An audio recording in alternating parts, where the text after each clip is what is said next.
ਅੱਜ ਆਪਾਂ ਧੰਨ ਸਤਿਗੁਰੂ ਸ਼੍ਰੀ ਗੁਰੂ ਤੇਗ ਬਹਾਦਰ ਸਾਹਿਬ ਮਹਾਰਾਜ ਜੀ ਦੀ ਅੰਮ੍ਰਿਤ ਬਾਣੀ, ਜੋ ਉਹਨਾਂ ਦੇ 57 ਸ਼ਲੋਕਾਂ ਦੇ ਰੂਪ ਵਿੱਚ ਸ਼੍ਰੀ ਗੁਰੂ ਗ੍ਰੰਥ ਸਾਹਿਬ ਜੀ ਦੇ ਐਨ ਅਖੀਰ ਤੇ ਪੰਨਾ ਨੰਬਰ 1426 ਤੋਂ ਪ੍ਰਾਰੰਭ ਹੁੰਦੀ ਏ। ਉਹਨਾਂ ਸ਼ਲੋਕਾਂ ਨੂੰ ਆਪਾਂ ਸ਼ੁਰੂ ਕਰਨ ਜਾ ਰਹੇ ਹਾਂ। ਲੜੀਵਾਰ ਸਮਝਦੇ ਆਪਾਂ ਉਹਨਾਂ ਨੂੰ ਕੋਸ਼ਿਸ਼ ਕਰਾਂਗੇ ਕਿ ਸਾਡੇ ਅੰਦਰ ਕੁਝ ਨਾ ਕੁਝ ਚੀਜ਼ ਜ਼ਰੂਰ ਵਸ ਜਾਏ। ਕੋਈ ਸਿੱਖਿਆ, ਕੋਈ ਉਪਦੇਸ਼। ਗੁਰੂ ਜੀ ਤੇ ਇੱਥੋਂ ਤੱਕ ਵੀ ਆਖਦੇ ਨੇ ਕਿ ਕਿਨਕਾ ਏਕ ਜਿਸ ਜੀ ਬਸਾਵੈ, ਤਾਂ ਕਿ ਮਹਿਮਾ ਗਣੀ ਨਾ ਆਵੇ। ਜੇ ਕਿਤੇ ਸਾਡੇ ਅੰਦਰ ਇੱਕ ਕਿਣਕਾ ਮਾਤਰ ਵੀ ਗੁਰੂ ਦੀ ਸਿੱਖਿਆ ਦਾ ਵਸ ਜਾਏ ਤੇ ਪਾਰ ਉਤਾਰਾ ਹੋ ਹੀ ਸਕਦਾ ਹੈ। ਪਿੱਛੇ ਆਪਾਂ ਗੁਰੂ ਤੇਗ ਬਹਾਦਰ ਸਾਹਿਬ ਮਹਾਰਾਜ ਜੀ ਦੇ ਜੋ ਸ਼ਬਦ ਸਨ 59, ਉਹਨਾਂ ਸ਼ਬਦਾਂ ਨੂੰ ਸਮਝਿਆ ਤੇ ਮੈਂ ਚਾਹਾਂਗਾ ਇੱਕ ਵਾਰੀ ਅਸੀਂ ਉਹਨਾਂ ਸ਼ਬਦਾਂ ਦੀ ਯਾਦ ਨੂੰ ਤਾਜ਼ਾ ਕਰ ਲਈਏ। ਤਾਜ਼ਾ ਇਸ ਤਰ੍ਹਾਂ ਕਰੀਏ ਕਿ ਇਹ ਉਹਨਾਂ ਦਾ ਪਹਿਲਾ ਸ਼ਬਦ ਹੈ ਜੋ ਤੁਸੀਂ ਹੁਣ ਦੇਖਦੇ ਹੋ, ਤੇ ਪਹਿਲੇ ਸ਼ਬਦ ਦੀਆਂ ਪਹਿਲੀਆਂ ਹੀ ਪੰਕਤੀਆਂ ਹਨ। ਇਹਨਾਂ ਵਿੱਚ ਸਤਿਗੁਰੂ ਜੀ ਨੇ ਆਖਿਆ, ਸਾਧੋ ਮਨ ਕਾ ਮਾਨ ਤਿਆਗੋ। ਇੱਕ ਤੇ ਗੁਰੂ ਸਾਹਿਬ ਦੀ ਭਾਸ਼ਾ, ਉਹਨਾਂ ਦੀ ਬੋਲੀ ਕਿੰਨੀ ਮਿੱਠੀ ਏ। ਐਵੇਂ ਤੇ ਨਹੀਂ ਨਾ ਆਖਿਆ ਮਿੱਠ ਬੋਲੜਾ ਜੀ ਹਰ ਸੱਜਣ ਸੁਆਮੀ ਮੋਰਾ। ਅਸੀਂ ਕਿੰਨੇ ਪਾਪੀ ਹੋਈਏ, ਅਪਰਾਧੀ ਹੋਈਏ, ਵਿਕਾਰੀ ਹੋਈਏ, ਸਾਨੂੰ ਉਹ ਸਾਧੂ ਆਖ ਰਹੇ ਨੇ। ਕਿੰਨਾ ਪਿਆਰ ਹੋਏਗਾ ਉਹਨਾਂ ਦੇ ਹਿਰਦੇ ਵਿੱਚ ਸਾਡੇ ਪ੍ਰਤੀ। ਸਾਧੋ ਮਨ ਕਾ ਮਾਨ ਤਿਆਗੋ, ਆਪਣੇ ਮਨ ਦਾ ਮਾਨ ਤਿਆਗ ਦਿਓ। ਮਾਨ ਦੋ ਤਰ੍ਹਾਂ ਨਾਲ ਅਸੀਂ ਸੰਭਾਲ ਕੇ ਰੱਖਦੇ ਹਾਂ। ਇੱਕ ਤੇ ਜ਼ੁਬਾਨੀ ਕਲਾਮੀ ਹੁੰਦਾ ਕਿ ਅਸੀਂ ਗੱਲਬਾਤ ਕਰਦੇ ਹਾਂ ਤੇ ਅਸੀਂ ਸੋਚਦੇ ਹਾਂ ਭਈ ਹਉਮੈ ਵਾਲੀਆਂ ਗੱਲਾਂ ਅਸੀਂ ਨਾ ਕਰੀਏ, ਐਵੇਂ ਜ਼ਿਆਦੀ ਮੈਂ ਨਾ ਕਰੀਏ, ਲੇਕਿਨ ਉਸ ਗੱਲ ਨੂੰ ਮਨ ਨਹੀਂ ਛੱਡ ਰਿਹਾ ਹੁੰਦਾ। ਮਨ ਦੇ ਵਿੱਚ ਹਉਮੈ, ਮਾਨ ਉਹ ਟਿਕਿਆ ਹੀ ਰਹਿੰਦਾ ਹੈ ਕਿ ਭਾਵੇਂ ਮੈਂ ਮੂੰਹ ਨਹੀਂ ਵੀ ਆਖਿਆ ਵੀ ਮੈਂ ਬੜਾ, ਫਿਰ ਵੀ ਮੈਂ ਹੈ ਤੇ ਹੈ ਹੀ ਆ ਨਾ। ਇਹ ਮਾਨ, ਮਨ ਦਾ ਮਾਨ ਨਹੀਂ ਜਾਂਦਾ। ਗੱਲੀ ਬਾਤੀ ਅਸੀਂ ਜ਼ੁਬਾਨੀ ਕਲਾਮੀ ਮਾਨ ਛੱਡ ਸਕਦੇ ਹਾਂ, ਪਰ ਮਨ ਦਾ ਮਾਨ ਛੱਡਣਾ ਇਹ ਬੜਾ ਹੀ ਔਖਾ ਹੈ। ਇਹ ਛੱਡਿਆ ਕਿਵੇਂ ਜਾ ਸਕਦਾ ਹੈ? ਕਾਮ ਕ੍ਰੋਧ ਸੰਗਤ ਦੁਰਜਨ ਕੀ। ਆਪਾਂ ਪਹਿਲਾਂ ਵੀ ਗੱਲ ਕੀਤੀ ਸੀ ਕਿ ਜਦੋਂ ਇਹ ਕਾਮ ਕ੍ਰੋਧ ਆਦਿਕ ਚੀਜ਼ਾਂ ਆਉਂਦੀਆਂ ਨੇ, ਇਹਨਾਂ ਸਾਰਿਆਂ ਦੀ ਹੀ ਗੱਲ ਹੁੰਦੀ ਹੈ। ਜਿਵੇਂ ਇੱਥੇ ਪੰਜਾਂ ਦੀ ਗੱਲ ਹੈ, ਕਾਮ ਕ੍ਰੋਧ ਲੋਭ ਮੋਹ ਹੰਕਾਰ ਦੀ। ਇਹ ਦੁਰਜਨ ਹਨ, ਇਹ ਮਾੜੇ ਵਿਅਕਤੀ ਹਨ। ਭਾਵ ਸਾਡੇ ਮਨ ਦੀਆਂ ਭਾਵਨਾਵਾਂ ਇਹ ਮਾੜੀਆਂ ਹਨ। ਇਹਨਾਂ ਦਾ ਤਿਆਗ ਕਰਨਾ ਤੇ ਮਾੜਿਆਂ ਬੰਦਿਆਂ ਦੀ ਸੰਗਤ ਦਾ ਤਿਆਗ ਕਰਨਾ, ਤਾਂ ਤੇ ਅਹਨਿਸ ਭਾਗੋ। ਰਾਤ ਦਿਨ ਮਾੜਿਆਂ ਬੰਦਿਆਂ ਦੀ ਸੰਗਤ ਤੇ ਇਹਨਾਂ ਵਿਕਾਰਾਂ ਦੀ ਸੰਗਤ, ਰਾਤ ਦਿਨ ਇਹਨਾਂ ਤੋਂ ਦੂਰ ਭੱਜ ਜਾਇਆ ਕਰੋ। ਅੱਛਾ, ਪਹਿਲਾ ਤੇ ਇਹ ਬਚਨ ਨੇ ਗੁਰੂ ਤੇਗ ਬਹਾਦਰ ਸਾਹਿਬ ਮਹਾਰਾਜ ਜਦੋਂ ਸ਼ੁਰੂ ਕਰਦੇ ਨੇ ਆਪਣੀ ਬਾਣੀ, ਪਹਿਲਾ ਹੀ ਸ਼ਬਦ ਉਹਨਾਂ ਨੇ ਲਿਖਿਆ ਤੇ ਉਹਨਾਂ ਨੇ ਮਨ ਦਾ ਮਾਨ ਤਿਆਗਣ ਦੀ ਗੱਲ ਕੀਤੀ। ਤੇ ਅਖੀਰਲਾ ਸ਼ਬਦ ਹੈ ਰਾਗ ਜੈਜਾਵੰਤੀ ਅੰਦਰ, ਉਹਦੇ ਵਿੱਚ ਕੀ ਆਖਦੇ ਨੇ? ਰਾਮ ਭਗਤ ਹੀਏ ਆਨ ਛਾੜ ਦੇ ਤੈ ਮਨ ਕੋ ਮਾਨ। ਸ਼ੁਰੂ 'ਚ ਵੀ ਇਹੋ ਹੀ ਗੱਲ ਆਖੀ ਕਿ ਮਨ ਦਾ ਮਾਣ ਛੱਡੋ, ਤੇ ਬਿਲਕੁਲ ਅਖੀਰ ਵਿੱਚ ਇਹ ਜਿਹੜੀਆਂ ਅਖੀਰਲਾ ਸ਼ਬਦ ਏ ਉਹਦੀਆਂ ਅਖੀਰਲੀਆਂ ਹੀ ਪੰਕਤੀਆਂ ਨੇ, ਛਾੜ ਦੇ ਤੈ ਮਨ ਕੋ ਮਾਨ। ਜੇ ਤੁਸੀਂ ਪਰਮਾਤਮਾ ਦੀ ਭਗਤੀ ਨੂੰ ਆਪਣੇ ਹੀਏ ਮਨ ਹਿਰਦੇ ਵਿੱਚ ਵਸਾ ਲਵੋ, ਟਿਕਾ ਲਵੋ, ਤੇ ਮਨ ਦਾ ਮਾਣ ਛੱਡ ਦਿਓ, ਹਉਮੈ ਤਿਆਗੋ ਮਨ ਕਰਕੇ ਤਿਆਗੋ, ਫਿਰ ਕੀ ਹੋਏਗਾ? ਨਾਨਕ ਜਨ ਇਹ ਬਖਾਨ ਜਗ ਮਹਿ ਬਿਰਾਜ ਰੇ। ਬਿਰਾਜਨ ਦਾ ਮਤਲਬ ਹੁੰਦਾ ਸੁੱਖ ਨਾਲ ਬੈਠਣਾ। ਇਸ ਜਗਤ ਵਿੱਚ ਜਿੰਨਾ ਕੁ ਚਿਰ ਵੀ ਅਸੀਂ ਰਵਾਂਗੇ ਫਿਰ ਸੁੱਖ ਨਾਲ ਰਵਾਂਗੇ, ਸ਼ਾਂਤੀ ਨਾਲ ਰਵਾਂਗੇ, ਸਹਿਜ ਨਾਲ ਰਵਾਂਗੇ। ਫਿਰ ਸਾਨੂੰ ਹਫੜਾ ਦਫੜੀ ਨਹੀਂ ਮੱਚੀ ਰਹੇਗੀ ਹਰ ਵਕਤ ਵੀ ਉਹ ਫੜ ਲਈਏ, ਉਹ ਕਰ ਲਈਏ, ਮਾਰ ਲਈਏ, ਭੱਜ ਲਈਏ। ਕਿਵੇਂ ਦੁਨੀਆ ਨੂੰ ਤੁਸੀਂ ਵੇਖ ਹੀ ਰਹੇ ਹੋ। ਪਰ ਜੇ ਰੱਬ ਦੀ ਭਗਤੀ ਅੰਦਰ ਟਿਕ ਜਾਏ ਤੇ ਫਿਰ ਜਗਤ ਦੇ ਵਿੱਚ ਬਹੁਤ ਸੁੱਖ ਨਾਲ, ਸ਼ਾਂਤੀ ਨਾਲ, ਸਹਿਜ ਨਾਲ, ਪਿਆਰ ਨਾਲ ਅਸੀਂ ਆਪਣੀ ਜ਼ਿੰਦਗੀ ਸੋਹਣੀ ਗੁਜ਼ਾਰ ਸਕਦੇ ਹਾਂ। ਸੋ ਇਹ ਸੀ ਬਚਨ ਗੁਰੂ ਤੇਗ ਬਹਾਦਰ ਸਾਹਿਬ ਮਹਾਰਾਜ ਨੇ ਸ਼ੁਰੂ ਵਿੱਚ ਵੀ ਆਖਿਆ ਮਨ ਦਾ ਮਾਣ ਤਿਆਗੋ, ਤੇ ਅਖੀਰ ਤੇ ਵੀ ਆਖਿਆ ਛਾੜ ਦੇ ਤੈ ਮਨ ਕੋ ਮਾਨ। ਇਹਦੇ ਵਿੱਚ ਇਹਨਾਂ 59 ਸ਼ਬਦਾਂ ਦੇ ਗੁਰੂ ਸਾਹਿਬ ਨੇ ਸਾਨੂੰ ਕਿੰਨੀਆਂ ਸੋਹਣੀਆਂ ਸਿੱਖਿਆਵਾਂ ਬਖਸ਼ੀਆਂ, ਛੋਟੀਆਂ ਉਦਾਹਰਨਾਂ ਦੇ ਕੇ। ਕਦੀ ਉਹ ਕਹਿੰਦੇ ਨੇ ਕਿ ਤੁਸੀਂ ਅਰਦਾਸ ਕਰਿਆ ਕਰੋ ਰੱਬ ਅੱਗੇ, ਜਦੋਂ ਵੀ ਮਨ ਨਾ ਟਿਕੇ, ਮਨ ਨਾ ਖਲੋਵੇ, ਮਨ ਸ਼ਾਂਤ ਨਾ ਹੋਵੇ, ਮਨ ਉੱਤੇ ਕੋਈ ਦੁੱਖ ਤਕਲੀਫ ਹੈ, ਤੇ ਤੁਸੀਂ ਰੱਬ ਅੱਗੇ ਅਰਦਾਸ ਕਰਿਆ ਕਰੋ।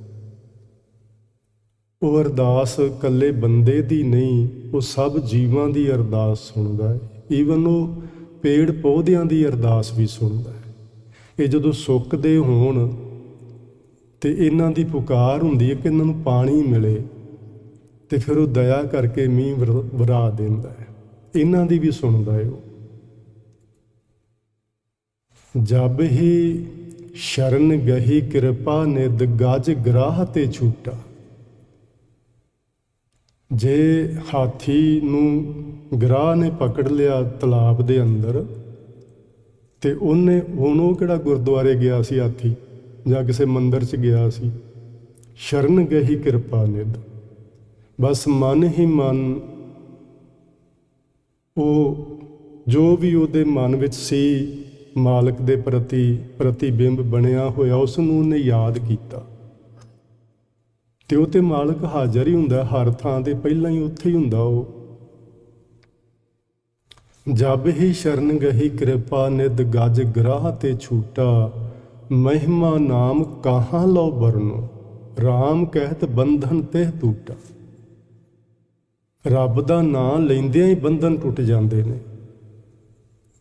ਸੋ ਇਸ ਤਰ੍ਹਾਂ ਕਿੰਨੇ ਸੋਹਣੇ ਪ੍ਰਮਾਣ ਦੇ ਦੇ ਕੇ, ਪਰਦਾਰਾ ਨਿੰਦਿਆ ਰਸ ਰਚਿਓ, ਰਾਮ ਭਗਤ ਨਹਿ ਕੀਨੀ।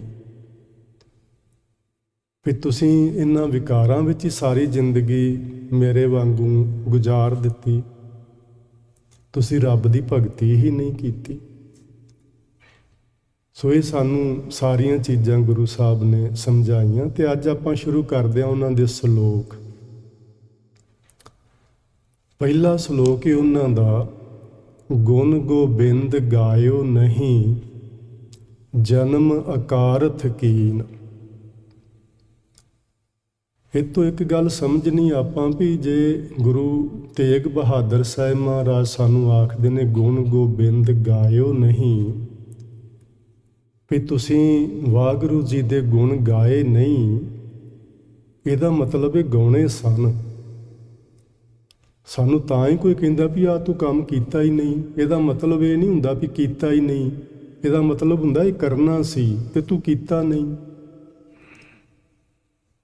ਗੁਣ ਗੋਬਿੰਦ ਗਾਇਓ ਨਹੀਂ, ਤੁਸੀਂ ਗੋਬਿੰਦ ਦੇ ਵਾਹਿਗੁਰੂ ਜੀ ਦੇ ਗੁਣ ਗਾਏ ਹੀ ਨਹੀਂ, ਇਹਦਾ ਮਤਲਬ ਇਹ ਗਾਉਣੇ ਸਨ। ਅਸੀਂ ਸਾਰਿਆਂ ਨੇ, ਜਿੰਨੇ ਅਸੀਂ ਮਨੁੱਖ ਜਾਤੀ ਵਿੱਚ ਜੀਵ ਪੈਦਾ ਹੋਏ ਆ, ਉਸ ਮਾਲਕ ਦੀ ਭਗਤੀ ਕਰਨ ਵਾਸਤੇ ਹੀ ਪੈਦਾ ਹੋਏ ਆ, ਉਹਦੇ ਗੁਣ ਗਾਉਣ ਵਾਸਤੇ ਹੀ ਇਸ ਜਗਤ ਵਿੱਚ ਸਾਨੂੰ ਭੇਜਿਆ ਗਿਆ। ਪਰ ਤੁਸੀਂ, ਸਤਿਗੁਰੂ ਆਖਦੇ ਨੇ, ਗਾਏ ਨਹੀਂ, ਉਹ ਕੰਮ ਕੀਤਾ ਨਹੀਂ ਜਿਸ ਕੰਮ ਲਈ ਤੁਸੀਂ ਆਏ ਸੀ। ਤੇ ਉਹਦੇ ਫਲ ਸਵਰੂਪ ਹੋਇਆ ਕਿ ਤੁਸੀਂ ਆਪਣਾ ਜਨਮ ਜਿਹੜਾ ਸੀ ਉਹ ਵਿਅਰਥ ਗਵਾ ਲਿਆ। ਹੀਰੇ ਜੈਸਾ ਜਨਮ ਹੈ ਕੌਡੀ ਬਦਲੇ ਜਾਏ, ਹੀਰੇ ਵਰਗਾ ਜਨਮ ਤੁਸੀਂ ਇਹ ਕੌਡੀਆਂ ਦੇ ਭਾਅ ਗਵਾ ਲਿਆ। ਕਹੋ ਨਾਨਕ ਹਰ ਭਜ ਮਨਾ, ਜਿਹੇ ਬਿਧ ਜਲ ਕੋ ਮੀਨ। ਆਪਾਂ ਨਾ ਜਦੋਂ ਵੀ ਕੋਈ ਸਿਮਰਨ ਦੀ ਗੱਲ ਕਰਦੇ ਹਾਂ, ਜਪਨ ਦੀ ਗੱਲ ਕਰਦੇ ਹਾਂ, ਰੱਬ ਦੇ ਭਜਨ ਦੀ ਗੱਲ ਕਰਦੇ ਹਾਂ, ਤੇ ਫਿਰ ਆਪਾਂ ਨਾ ਸਹਿਜ ਸੁਭਾਏ ਪੁੱਛਦੇ ਹਾਂ ਵੀ ਕੀ ਤਰੀਕਾ ਹੈ ਨਾਮ ਜਪਣ ਦਾ, ਕੀ ਤਰੀਕਾ ਹੈ ਭਜਨ ਕਰਨ ਦਾ, ਕੀ ਤਰੀਕਾ ਹੈ ਧਿਆਨ ਟਿਕਾਉਣ ਦਾ। ਸਵਾਲ ਵੈਸੇ ਠੀਕ ਵੀ ਹੈ ਕਿਸੇ ਹੱਦ ਤੱਕ, ਕਿ ਸਾਨੂੰ ਨਹੀਂ ਪਤਾ ਤਾਂ ਹੀ ਪੁੱਛਨੇ ਆ। ਤੇ ਗੁਰੂ ਸਾਹਿਬ ਨੇ ਕਿੰਨਾ ਸੋਹਣਾ ਸਾਨੂੰ ਸਮਝਾਇਆ ਵੀ ਇਸ ਤਰ੍ਹਾਂ ਭਜੋ, ਇਸ ਤਰ੍ਹਾਂ ਧਿਆਨ ਕਰੋ, ਇਸ ਤਰ੍ਹਾਂ ਜਪ ਸਾਧਨਾ ਕਰੋ। ਜੇ ਬਿਧ ਜਲ ਕੋ ਮੀਨ, ਜਿਸ ਤਰੀਕੇ ਨਾਲ ਮੱਛੀ ਪਾਣੀ ਦੇ ਆਸਰੇ ਜੀਵਨ ਜਿਉਂਦੀ ਏ, ਪਾਣੀ ਤੋਂ ਉਹਨੂੰ ਜਰਾ ਕੁ ਦੂਰ ਕਰਕੇ ਵੇਖੋ ਤੜਫ ਉੱਠਦੀ ਏ, ਇਸ ਢੰਗ ਨਾਲ ਇਹ ਵਿਧੀ ਏ। ਜੇ ਬਿਧ ਮੈਨੇ ਵਿਧੀ, ਹੁਣ ਸਾਨੂੰ ਵਿਧੀ ਤੋਂ ਵੀ ਦਿੱਕਤ ਆ ਜਾਂਦੀ। ਜੇ ਕੋਈ ਆਖੇ ਨਾ ਵਿਧੀ ਕੀ ਹੈ ਨਾਮ ਜਪਣ ਦੀ, ਤੇ ਆਂਦੇ ਨੇ ਤੇ ਹੋਰ ਮੱਤਾਂ ਦੀ ਗੱਲ ਏ, ਗੁਰੂ ਘਰ ਵਿੱਚ ਗੁਰਮਤਿ ਵਿੱਚ ਕੋਈ ਵਿਧੀ ਨਹੀਂ ਹੁੰਦੀ। ਭਲਾ ਵਿਧੀ ਕਿਉਂ ਨਹੀਂ ਹੁੰਦੀ? ਵਿਧੀ ਤੋਂ ਬਿਨਾਂ ਕੁਛ ਵੀ ਨਹੀਂ ਹੁੰਦਾ। ਵਿਧੀ ਤੋਂ ਬਿਨਾਂ ਬੀਬੀਆਂ ਨੂੰ ਪੁੱਛ ਕੇ ਵੇਖੋ, ਰੋਟੀ ਨਹੀਂ ਪੱਕ ਸਕਦੀ, ਪਾਣੀ ਨਹੀਂ ਕਿਸੇ ਨੂੰ ਫੜਾਇਆ ਜਾ ਸਕਦਾ ਗਲਾਸ। ਵਿਧੀ ਉਹ ਵਿਧੀ ਵੀ ਇੰਨੀਆਂ ਛੋਟੀਆਂ ਛੋਟੀਆਂ ਚੀਜ਼ਾਂ ਨੇ ਜਿਨ੍ਹਾਂ ਦੀ ਵਿਧੀ ਹੈ। ਵਿਧੀ ਮੈਨੇ ਤਰੀਕਾ, ਢੰਗ। ਤੇ ਨਾਮ ਜਪਣ ਦੀ ਆਖਣਗੇ ਜੀ ਕੋਈ ਵਿਧੀ ਨਹੀਂ। ਵਿਧੀ ਭਲਾ ਕਿਉਂ ਨਹੀਂ? ਇੰਨਾ ਵੱਡਾ ਕਾਰਜ ਸਾਡੀ ਜ਼ਿੰਦਗੀ ਦਾ ਮੁੱਖ ਪ੍ਰਯੋਜਨ ਹੀ ਇਹ ਆ, ਤੇ ਉਹਦੇ ਲਈ ਕਹਿੰਦੇ ਆ ਵਿਧੀ ਕੋਈ ਨਹੀਂ। ਕਿਉਂ ਨਹੀਂ ਵਿਧੀ? ਆਹ ਵਿਧੀ ਗੁਰੂ ਤੇਗ ਬਹਾਦਰ ਸਾਹਿਬ ਦੱਸ ਰਹੇ ਨੇ ਕਿ ਜਿਸ ਤਰ੍ਹਾਂ ਮੱਛੀ ਪਾਣੀ ਤੋਂ ਵੱਖਰਿਆਂ ਹੋ ਕੇ ਤੜਪ ਤੜਪ ਕੇ ਮਰਦੀ ਏ, ਇਸ ਤਰ੍ਹਾਂ ਤੁਹਾਡੇ ਮਨ ਵਿੱਚ ਤੜਪ ਪੈਦਾ ਹੋਵੇ ਰੱਬ ਦੇ ਪ੍ਰਤੀ ਕਿ ਉਹਦੇ ਮਿਲਾਪ ਤੋਂ ਬਿਨਾਂ ਮੈਂ ਕਿਵੇਂ ਜੀਵਾਂ। ਹੁਣ ਭਗਤ ਰਵਿਦਾਸ ਜੀ ਨੇ ਬਹੁਤ ਸੋਹਣਾ ਆਖਿਆ, ਮੀਨ ਪਕਰ ਫਾਂਕਿਓ ਅਰ ਕਾਟਿਓ, ਰਾਂਧ ਕੀਓ ਬਹੁ ਬਾਣੀ, ਖੰਡ ਖੰਡ ਕਰ ਭੋਜਨ ਕੀਨੋ, ਤਉ ਨਾ ਬਿਸਰਿਓ ਪਾਣੀ। ਮੱਛੀ ਨੂੰ ਤੁਸੀਂ ਪਾਣੀ ਵਿੱਚੋਂ ਬਾਹਰ ਕੱਢ ਲਓ, ਉਹਨੂੰ ਇਸ ਤਰ੍ਹਾਂ ਚੀਰ ਲਵੋ ਚਾਕੂ ਦੇ ਨਾਲ, ਉਹਦੇ ਇਸ ਤਰ੍ਹਾਂ ਫਾੜੀਆਂ ਕਰ ਲਓ ਜਿਵੇਂ ਖਰਬੂਜੇ ਦੀਆਂ ਕਰੀਦੀਆਂ ਨੇ। ਰਾਂਧ ਕੀਓ ਬਹੁ ਬਾਣੀ, ਬਹੁਤ ਤਰੀਕਿਆਂ ਨਾਲ ਉਹਨੂੰ ਰਿੰਨ ਲਵੋ, ਬਣਾ ਲਵੋ ਉਹਦਾ ਮਾਸ। ਖੰਡ ਖੰਡ ਕਰ ਭੋਜਨ ਕੀਨੋ, ਫਿਰ ਖਾਣ ਵਾਲੇ ਨੇ ਉਹਨੂੰ ਚਬਾ ਚਬਾ ਕੇ ਖਾਧਾ, ਉਹਦਾ ਖੰਡ ਖੰਡ ਕੀਤਾ ਉਹਦੇ ਮਾਸ ਦੇ ਟੁਕੜੇ ਦਾ। ਤਉ ਨਾ ਬਿਸਰਿਓ ਪਾਣੀ, ਜਿਹਨੇ ਉਹ ਮੱਛੀ ਦਾ ਮਾਸ ਖਾ ਲਿਆ ਉਹਨੂੰ ਫਿਰ ਪਿਆਸ ਲੱਗੀ, ਉਹ ਮਰ ਕੇ ਵੀ ਉਹ ਪਾਣੀ ਦੀ ਜਿੰਦ ਨਹੀਂ ਛੱਡਦੀ, ਮਰ ਕੇ ਵੀ ਉਹ ਪਾਣੀ ਤੋਂ ਬਿਨਾਂ ਨਹੀਂ ਰਹਿ ਸਕਦੀ। ਇਹ ਵਿਧੀ ਹੈ ਪਰਮਾਤਮਾ ਦਾ ਨਾਮ ਜਪਣ ਦੀ। ਗੁਰੂ ਸਾਹਿਬ ਜੀ ਨੇ ਗੁਰੂ ਨਾਨਕ ਸਾਹਿਬ ਤੋਂ ਲੈ ਕੇ 10ਵੇਂ ਪਾਤਸ਼ਾਹ ਮਹਾਰਾਜ ਜੀ ਤੱਕ ਪਰਮਾਤਮਾ ਦੇ ਗੁਣ ਹੀ ਗਾਏ ਨੇ। ਉਹਨਾਂ ਦੀ ਇਹੋ ਹੀ ਭਗਤੀ, ਇਹਨੂੰ ਕੀਰਤਨ ਭਗਤੀ ਆਖਦੇ ਨੇ। ਉਹਦੇ ਗੁਣ ਗਾਉਣੇ, ਉਹਦੀ ਉਸਤਤ ਕਰਨੀ, ਉਹਦੀ ਵਡਿਆਈ ਕਰਨੀ, ਸਿਫਤ ਕਰਨੀ, ਕੀਰਤੀ ਕਰਨੀ, ਉਸ ਮਾਲਕ ਦੇ ਗੁਣ ਗਾਏ। ਔਰ ਗੁਣ ਉਹਨਾਂ ਇਸ ਤਰ੍ਹਾਂ ਗਾਏ ਜਿਵੇਂ ਬਬੀਹਾ ਇੱਕ ਬੂੰਦ ਵਾਸਤੇ ਸਾਰੀ ਸਾਰੀ ਰਾਤ, ਸਾਰਾ ਸਾਰਾ ਦਿਨ ਆਕਾਸ਼ ਵਿੱਚ ਉਡਾਰੀਆਂ ਮਾਰਦਾ ਤੇ ਪ੍ਰਿਓ ਪ੍ਰਿਓ ਦੀ ਰੱਟ ਲਾਈ ਰੱਖਦਾ। ਉਹਨਾਂ ਚਿਰ ਉਹ ਸਾਹ ਹੀ ਨਹੀਂ ਲੈਂਦਾ ਜਿੰਨਾ ਚਿਰ ਉਹਨੂੰ ਉਹ ਬੂੰਦ ਨਹੀਂ ਮਿਲਦੀ। ਗੁਰੂ ਸਾਹਿਬਾਨ ਨੇ, ਭਗਤਾਂ ਨੇ, ਮਹਾਂਪੁਰਸ਼ਾਂ ਨੇ, ਜਿਨ੍ਹਾਂ ਦੀ ਬਾਣੀ ਆਪਣੇ ਕੋਲ ਏ, ਉਹਨਾਂ ਨੇ ਕੁਝ ਇਸ ਤਰ੍ਹਾਂ ਹੀ ਗੋਬਿੰਦ ਦੇ ਗੁਣ ਗਾਏ ਨੇ। ਇੱਥੇ ਗੋਬਿੰਦ ਦਾ ਮਤਲਬ ਹੈ ਜੀ ਪਰਮਾਤਮਾ। ਪਰਮਾਤਮਾ ਦੇ ਗੁਣ ਉਹਨਾਂ ਨੇ ਇਸ ਤਰ੍ਹਾਂ ਗਾਏ ਨੇ, ਤੇ ਇਸ ਤਰ੍ਹਾਂ ਹੀ ਗਾਉਣ ਦੀ ਸਾਨੂੰ ਹਦਾਇਤ ਕੀਤੀ ਏ ਵੀ ਜੇ ਅਸੀਂ ਇਸ ਤਰ੍ਹਾਂ ਗੁਣ ਨਾ ਗਾਏ ਤੇ ਸਾਡਾ ਸਮੁੱਚਾ ਜੀਵਨ ਵਿਅਰਥ ਚਲਾ ਜਾਏਗਾ, ਅਕਾਰਥ ਚਲਾ ਜਾਏਗਾ। ਫਿਰ ਕਿਹੜੀ ਵਿਧੀ ਅਪਣਾਈਏ? ਬਸ ਸਿਫਤ ਕਰੋ ਉਸ ਮਾਲਕ ਦੀ, ਗੱਲਾਂ ਬਾਤਾਂ ਰਾਹੀਂ, ਕੀਰਤਨ ਰਾਹੀਂ, ਗਾ ਕੇ। ਹੁਣ ਗੁਰੂ ਨਾਨਕ ਸਾਹਿਬ ਨੇ ਗੁਰਬਾਣੀ ਦੇ ਅੰਦਰ ਹੁਣ 31 ਰਾਗ ਨੇ, ਜਿਹੜੇ ਭਾਈ ਸਾਹਿਬ ਜ਼ਿਆਦਾ ਜਾਣਦੇ ਨੇ ਰਾਗਾਂ ਬਾਰੇ। ਕਿੰਨੇ ਰਾਗ ਨੇ ਜਿਹੜੇ ਮਿਸ਼ਰਤ ਰਾਗ ਨੇ।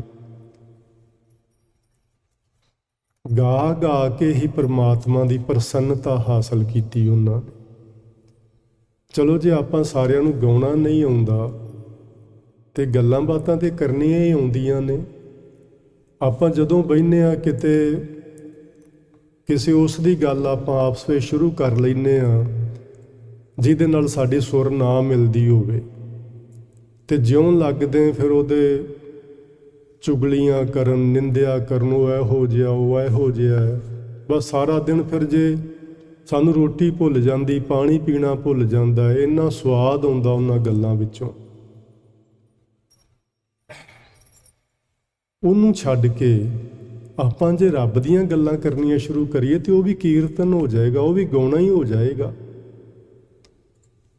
ਜਦੋਂ ਬੈਠੀਏ ਨਿੰਦਿਆ ਚੁਗਲੀ ਕਰਨ ਦੀ ਬਜਾਏ ਪਰਮਾਤਮਾ ਦੀ ਭਗਤੀ ਦੀਆਂ ਗੱਲਾਂ ਕਰੀਏ। ਜਿਨ੍ਹਾਂ ਭਗਤਾਂ ਨੇ ਉਸ ਮਾਲਕ ਨੂੰ ਪਾਇਆ, ਜਪਿਆ, ਸਾਧਨਾਵਾਂ ਕੀਤੀਆਂ, ਉਹਨਾਂ ਦਾ ਜੀਵਨ ਵਿਚਾਰਿਆ ਕਰੀਏ, ਉਹਨਾਂ ਨੂੰ ਪੜ੍ਹਿਆ ਕਰੀਏ। ਆਪਣੇ ਕੋਲ ਕਿੰਨੇ ਜੀਵਨ ਨੇ? ਇੱਕ ਤੇ 10 ਗੁਰੂ ਸਾਹਿਬਾਨ ਦਾ ਜੀਵਨ ਤੇ ਹੈ ਹੀ ਏ, 15 ਭਗਤਾਂ ਦਾ ਏ, ਭੱਟਾਂ ਦਾ ਏ, ਗੁਰਸਿੱਖਾਂ ਦਾ ਏ।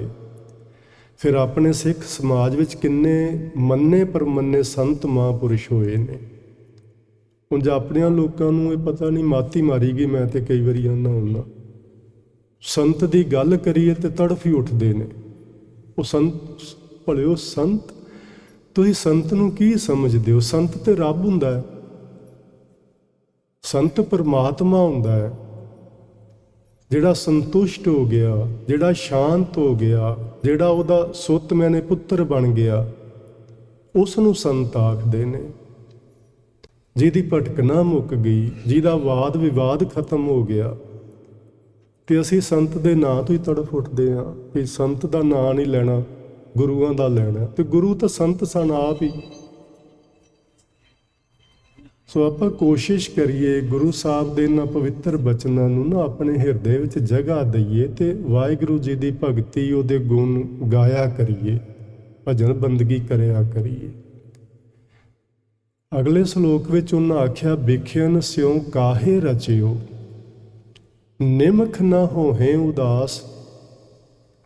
ਐ ਮਨੁੱਖ ਜਾਏ ਮੇਰੇ ਮਨਾ, ਤੂੰ ਵਿਸ਼ਿਆਂ ਵਿਕਾਰਾਂ ਵਿੱਚ ਕਿਉਂ ਰਚਿਆ ਮਿਚਿਆ ਪਿਆ? ਕਿਉਂ ਇੱਕ ਮਿੱਕ ਹੋ ਗਿਆ ਤੂੰ? ਰਚਨ ਦਾ ਮਤਲਬ ਹੁੰਦਾ ਹੈ ਜਿਵੇਂ ਪਾਣੀ ਵਿੱਚ ਪਾਣੀ ਮਿਲਾਈਏ ਤਾਂ ਰਚ ਮਿਚ ਜਾਂਦਾ, ਫਿਰ ਉਹ ਫਰਕ ਨਹੀਂ ਨਜ਼ਰ ਆਉਂਦਾ, ਉਸ ਨੂੰ ਰਚਨਾ ਆਖਦੇ ਨੇ। ਅਸੀਂ ਵਿਕਾਰਾਂ ਵਿੱਚ ਇੰਨੇ ਰਚ ਗਏ ਹਾਂ। ਹੁਣ ਇਹ ਜਿਹੜਾ ਬੰਦਾ ਤੁਹਾਨੂੰ ਦਿਸ ਰਿਹਾ ਹੈ ਨਾ, ਅਸਲ ਵਿੱਚ ਇਹ ਵਿਕਾਰ ਹੀ ਨੇ, ਹੋਰ ਕੁਝ ਵੀ ਨਹੀਂ। ਹਰ ਵਕਤ ਬੰਦੇ ਦੀ ਸੋਚ ਕਿਵੇਂ ਕੰਮ ਕਰਦੀ ਹੈ, ਉਹਦੇ ਨਾਲ ਕਰ ਲਾਂ ਧੋਖਾ, ਉਹਦੇ ਨਾਲ ਠੱਗੀ, ਉਹਦੇ ਨਾਲ ਪਤਾ ਨਹੀਂ, ਕਦੀ ਕਾਮ ਵਾਸਨਾ, ਕਦੀ ਕ੍ਰੋਧ, ਕਦੀ ਲੋਭ ਮੋਹ, ਕਦੀ ਹੰਕਾਰ। ਤੇ ਹੈ ਫਿਰ ਇਹ ਕੀ ਹੈ?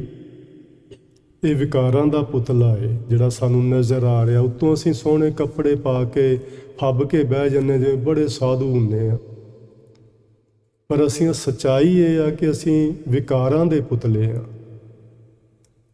ਉਹਨਾਂ ਦੇ ਨਾਲ ਇੱਕ ਮਿੱਕ ਹੋ ਚੁੱਕੇ ਆ। ਹੁਣ ਪਹਿਚਾਣ ਹੀ ਨਹੀਂ ਵੱਖਰੀ ਰਹਿ ਗਈ ਵੀ ਬੰਦਾ ਕਿਹੜਾ ਤੇ ਵਿਕਾਰ ਕਿਹੜੇ ਨੇ। ਵਿਖਿਆਨ ਸਿਉ ਕਾਹੇ ਰਚਿਓ, ਐ ਮਨਾ ਤੂੰ ਇਹਨਾਂ ਵਿਸ਼ਿਆਂ ਵਿਕਾਰਾਂ ਵਿੱਚ ਕਿਉਂ ਰਚ ਮਿਚ ਗਿਆ ਹੈ? ਕਿਉਂ ਇਹਨਾਂ ਦਾ ਰੂਪ ਹੀ ਤੂੰ ਬਣ ਗਿਆ ਹੈ? ਨਿਮਖ ਨਾ ਹੋਹੇ ਉਦਾਸ, ਤੂੰ ਇਹਨਾਂ ਵੱਲੋਂ ਇੱਕ ਨਿਮਖ ਜਿੰਨਾ ਸਮਾਂ ਵੀ ਉਦਾਸ ਮੈਨੇ ਜੀ ਉਪਰਾਮ, ਵੀ ਤੂੰ ਉਪਰਾਮ ਨਹੀਂ ਹੁੰਦਾ। ਇਹਨਾਂ ਵੱਲੋਂ ਤੂੰ ਕਦੀ ਸੋਚਦਾ ਹੀ ਨਹੀਂ ਵੀ ਬਹੁਤ ਹੋ ਗਿਆ। ਇੱਕ ਸਾਧੂ ਨੂੰ ਮੈਂ ਪੜ੍ਹਦਾ ਸਾਂ, ਉਹ ਲਿਖਦਾ ਹੈ ਕਿ ਉਹਨੇ ਇੱਕ ਨਾ ਬੜੀ ਵਿਅੰਗਮਈ ਗੱਲ ਕੀਤੀ ਹੈ ਜੀ ਮਰਨ ਲੱਗਿਆ। ਉਹ ਆਂਦਾ ਵੀ ਹੇ ਪ੍ਰਮਾਤਮਾ, ਜੇ ਤੂੰ ਮੈਨੂੰ ਅਗਲਾ ਜਨਮ ਦੇਵੇਂ ਤੇ ਮੈਂ ਜਵਾਨੀ ਵਿੱਚ ਹੀ ਸਾਰੇ ਵਿਕਾਰ ਕਰ ਲੈਣੇ ਨੇ। ਹੁਣ ਸਾਧੂ ਨਹੀਂ ਵਿਕਾਰ ਕਰ ਰਹੇ ਹੁੰਦੇ। ਹੁਣ ਗੁਰੂਆਂ ਨੇ ਬਾਰ-ਬਾਰ ਆਖਿਆ, ਆਪਣੇ ਮਨ ਨੂੰ ਸੰਬੋਧਨ ਕੀਤਾ ਹੈ। ਹੁਣ ਗੁਰੂ ਜੀ ਆਖਦੇ ਨੇ ਗੁਣ ਗੋਬਿੰਦ ਗਾਇਓ ਨਹੀਂ, ਭਲਾ ਉਹਨਾਂ ਨੇ ਨਹੀਂ ਗਾਏ ਗੁਣ, ਉਹ ਤਾਂ ਪਲ ਪਲ ਗਾ ਰਹੇ ਸੀ। ਪਰ ਉਹ ਸਾਨੂੰ ਸਮਝਾਉਣ ਵਾਸਤੇ ਆਪਣੇ ਆਪੇ ਤੇ ਗੱਲ ਲੈ ਕੇ ਉਹ ਕਰਦੇ ਹੁੰਦੇ ਨੇ। ਇਸ ਤਰ੍ਹਾਂ ਉਹ ਸਾਧੂ ਵਿਅੰਗਮਈ ਢੰਗ ਨਾਲ ਗੱਲ ਕਰ ਰਿਹਾ ਵੀ ਜੇ ਰੱਬਾ ਤੂੰ ਮੈਨੂੰ ਅਗਲਾ ਜਨਮ ਦੇਵੇਂ ਤੇ ਮੈਂ ਜਵਾਨੀ ਵਿੱਚ ਸਾਰੇ ਹੀ ਵਿਕਾਰ ਭੋਗ ਲੈਣੇ ਨੇ ਜਿੰਨੇ ਵੀ ਹੈਗੇ ਨੇ। ਤੂੰ ਕਹਿ ਕੀ ਰਿਹਾ ਭਲਾ? ਇਹ ਮਨੁੱਖ ਜਿਵੇਂ ਜਿਵੇਂ ਬੁੱਢਾ ਹੁੰਦਾ, ਜਿਵੇਂ ਜਿਵੇਂ ਵਡੇਰੀ ਉਮਰ ਹੁੰਦੀ ਹੈ, ਇਹ ਪਛਤਾਵਾ ਕਰਨ ਲੱਗ ਪੈਂਦਾ ਹੈ। ਪਛਤਾਵਾ ਕੀ ਕਰਦਾ ਹੈ ਵੀ ਉਹ ਵੀ ਕੰਮ ਰਹਿ ਗਿਆ ਕਰਨ ਵਾਲਾ, ਉਹ ਵੀ ਵਿਕਾਰ ਮੈਂ ਭੋਗ ਹੀ ਲੈਂਦਾ। ਉਹ ਫਲਾਣੀ ਬੋਤਲ ਤੇ ਮੈਂ ਪੀ ਕੇ ਨਹੀਂ ਵੇਖੀ, ਉਹ ਵੀ ਘੁੱਟ ਪੀ ਕੇ ਵੇਖ ਹੀ ਲੈਂਦਾ।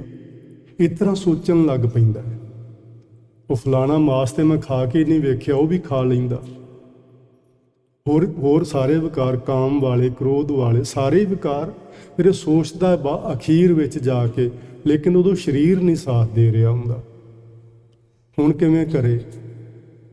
ਇਸ ਲਈ ਉਹ ਵਿਅੰਗ ਕੱਸ ਰਿਹਾ ਸਾਧੂ ਵੀ ਜੇ ਤੂੰ ਮੈਨੂੰ ਅਗਲਾ ਜਨਮ ਦਿੱਤਾ ਤਾਂ ਮੈਂ ਜਵਾਨੀ 'ਚ ਹੀ ਸਭ ਕੁਛ ਕਰ ਲੈਣਾ। ਫਿਰ ਇਹਦਾ ਮਤਲਬ ਉਹ ਸਾਨੂੰ ਸਮਝਾ ਰਹੇ ਨੇ ਕਿ ਭਲਿਆ ਮਰਨ ਲੱਗਿਆਂ ਤੇ ਇਹਨਾਂ ਵਿਚਾਰਾਂ ਨੂੰ ਛੱਡ।